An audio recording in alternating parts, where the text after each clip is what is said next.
Di episode sebelumnya, di mana pertemuan Xiaoyan dan Yunzi telah berakhir dan memulai perjalanannya untuk kembali ke paviliun bintang jatuh.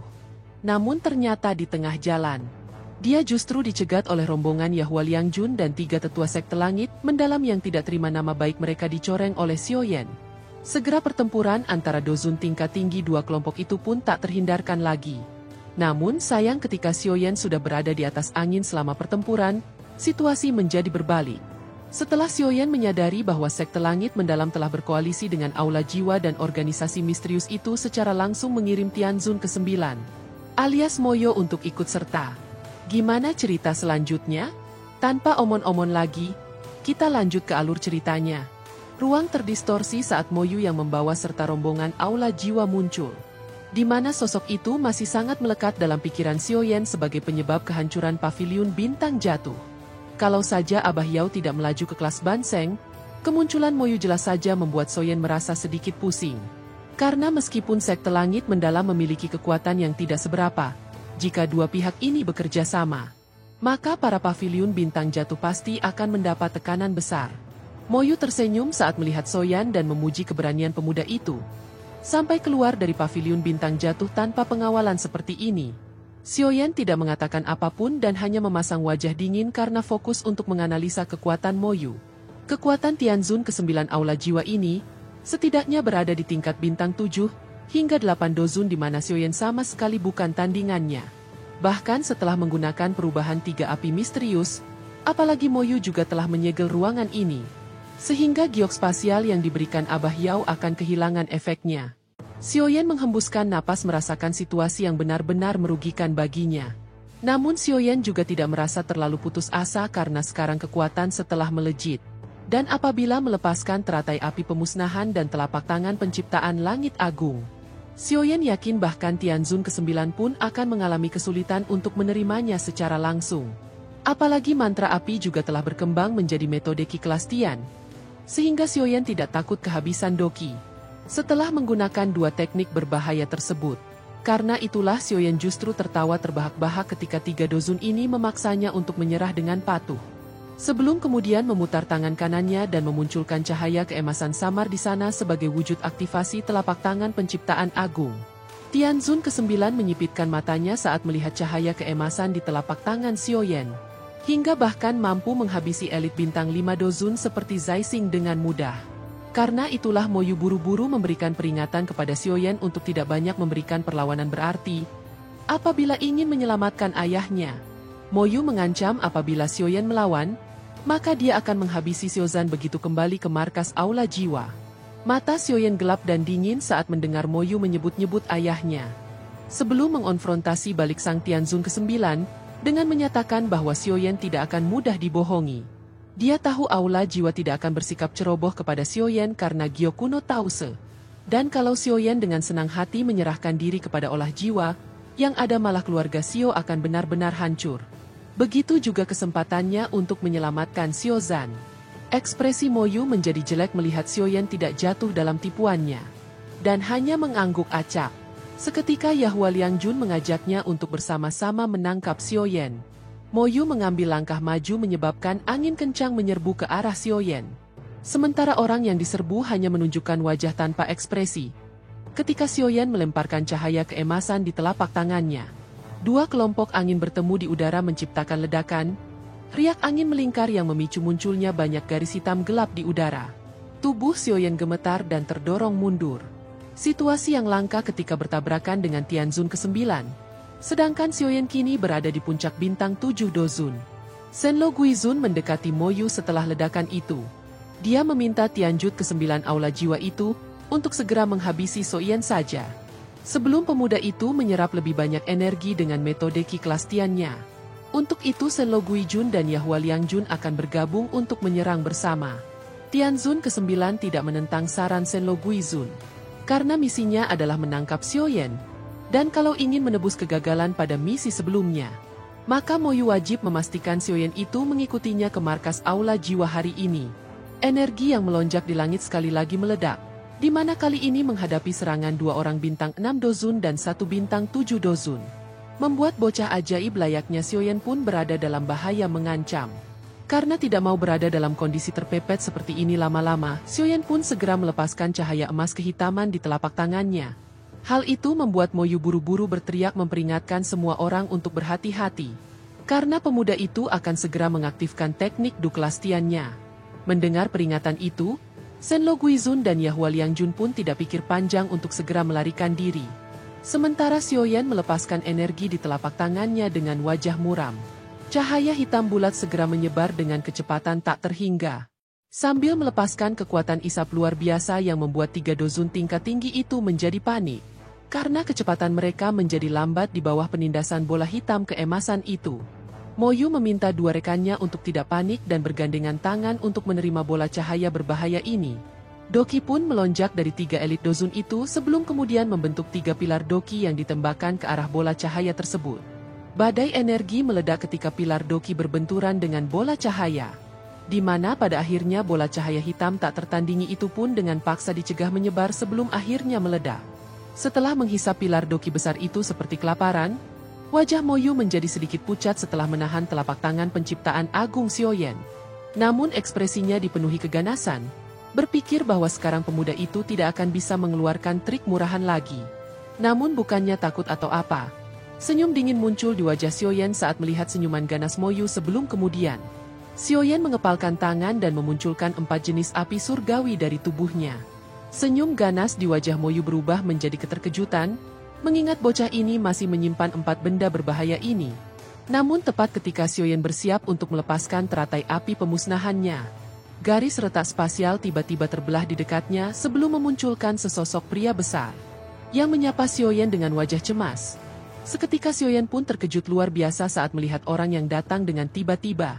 Karena sosok besar itu tidak lain dan tidak bukan adalah sang pelindung Xian dari naga Void kuno. Seolah melupakan keberadaan 3 musuhnya. Hei King dan Xiaoyan malah asyik ngobrol. Di mana naga Void kuno itu mengeluh tentang betapa sulitnya menemukan Xiaoyan. Kalau saja Jian tidak meninggalkan segel naga di tubuhnya, mungkin akan lebih sulit lagi menemukan Xiaoyan. Xiaoyan pun menjadi agak khawatir karena Hei King mencarinya seperti ini. Xiaoyan lalu bertanya apakah telah terjadi sesuatu kepada Xian? Hei King hanya menjelaskan jika Jian membutuhkan bantuan Xiaoyan, dan kalau pemuda itu ada waktu. Berharap Xiaoyan mau ikut dengannya ke sarang naga Void kuno. Xiaoyan mengangguk paham sebelum berkata akan mengikuti Hei King setelah menyelesaikan masalah yang ada di depannya. Hei King kemudian mengedarkan pandangan menemukan jika sebenarnya Xiaoyan sedang terlibat baku hantam. Dan musuh yang pemuda itu hadapi salah satunya dia kenali sebagai Tianzun ke-9 Aula Jiwa. Moyu juga tampak tidak kalah terkejut tiba-tiba melihat seorang naga Void kuno seperti Hei King. Sementara Hei King justru sama sekali tidak memberi wajah kepadanya. Menunjukkan betapa pelindung Jian itu memiliki kekuatan yang jauh melampaui sang Tianzun ke-9 Aula Jiwa. Meskipun Moyu tidak berani banyak cincong di hadapan Hei King, tetapi lain sebaliknya dengan Senlo Guizun yang sok keras itu. Justru meminta Hei King untuk tidak ikut campur. Karena Xiaoyan adalah orang yang ingin ditangkap oleh sekte langit mendalam. Hei King menunjukkan ekspresi bingung bertanya-tanya sekte langit mendalam. Makanan apa itu? Hal itu membuat Senlo Gui dan Yahua Liangjun tidak dapat menahan kemarahannya. Sebelum kemudian melesat ke arah pria besar itu secepat kilat. Hei King tertawa terbahak-bahak saat melihat 2 cerucil, entah dari mana ini bergegas mendekat dan bukannya melarikan diri. 2 tinjunya menegang dan otot-otot di sekujur tubuhnya berfluktuasi sebelum akhirnya dilontarkan ke depan membawa gelombang penghancuran. Hei King yang kuat dan memaksa 2 ketua sekte langit mendalam itu meludahkan darah segar ketika menerimanya. Setelah mengirim 2 kroco itu dengan tinjunya, Hei King menanyai Moyu, apakah Tianzun ke-9 Aula Jiwa itu mau pergi sendiri atau dia paksa mengelindingkan dari tempat ini? Moyu menampakkan wajah dingin ketika meminta Hei King untuk tidak bersikap sombong. Karena Xiaoyan adalah seseorang yang ingin ditangkap oleh kepala Aula Jiwa. Hei King tampak tidak menunjukkan ketertarikan atas apa yang dikatakan Moyu. Lalu Hei King mengatakan bahwa hari ini, dia harus membawa Xiaoyan ke sarang naga Void kuno, dan Moyu tidak akan bisa menghentikannya. Moyu sempat terpancing amarahnya dan hendak mengajak Hei King baku hantam. Namun kemudian dia sadar diri bahwa kekuatan ras naga Void kuno itu terlalu menakutkan. Dan tidak ada hal lain yang bisa Moyu lakukan kecuali melarikan diri. Tianzun ke-9 Aula Jiwa itu kemudian menatap Xiaoyan sengit. mengingatkan bahwa suatu saat nanti aula jiwa akan datang dan tiada satupun orang yang bisa menyelamatkannya. Baru setelah itu tubuh Moyu berubah menjadi seberkas cahaya dan menghilang di cakrawala dalam sekejap mata. Karena masalahnya sudah selesai, He King pun mengajak Xiaoyan untuk bergegas pergi menuju ke tempat naga Fjord kuno. Karena masalah yang menimpa Jian sangatlah penting dan harus segera diselesaikan dengan bantuan Xiaoyan. King Lin menoleh sebentar ke arah Hua Jin, lalu menanyakan apa yang perlu dia lakukan pada perempuan jahat itu. Namun sepertinya Xiaoyan memilih untuk fokus kepada Jian dan membuat Hua Jin menghela napas lega saat melihat rombongan Xiaoyan memasuki celah spasial. Sayangnya kelegaan itu tidak berlangsung lama. Karena Haking yang kakinya baru saja melangkah menuju garis retakan spasial di langit berhenti. Sebelum melambaikan tangannya yang besar tanpa menoleh dan menghempaskan gelombang kekuatan padat ke tubuh Hua Jin. Hingga hal itu membuat mantan ketua sekte bunga sementara itu memuntahkan cairan merah. Bagian dalam celah spasial terdiri dari terowongan aneh yang dipenuhi dengan cahaya perak redup. Di mana terowongan ini membuat kejutan, tanpa sadar muncul di hati Xiaoyan saat dia mempelajari terowongan. Bahwa kekuatan elit puncak Dozun dari suku naga Fo kuno dapat menciptakan satu terowongan spasial dengan kekuatannya sendiri. Sementara dahulu dia harus menempuh beribu-ribu kilo hanya untuk menemukan satu lubang cacing. Perhatiannya memudar ketika Xiaoyan melihat lingkaran cahaya di depannya. Sebelum kemudian tubuhnya juga tumbuh He King dan King Lin berubah menjadi tiga sosok cahaya yang menerjang ke dalam lingkaran perak. Xiaoyan berdiri tinggi di udara. Saat hal pertama yang dia lihat adalah sebuah pulau hijau luas yang dikelilingi oleh garis luar melingkar rawa dan hutan hijau. Xiaoyan kemudian menyadari bahwa pulau yang menjadi tempat tinggal suku naga Void kuno ini sebenar-benarnya berada di dalam ruang kekosongan. King Lin yang berada di samping Xiaoyan tidak dapat menahan keterkejutannya.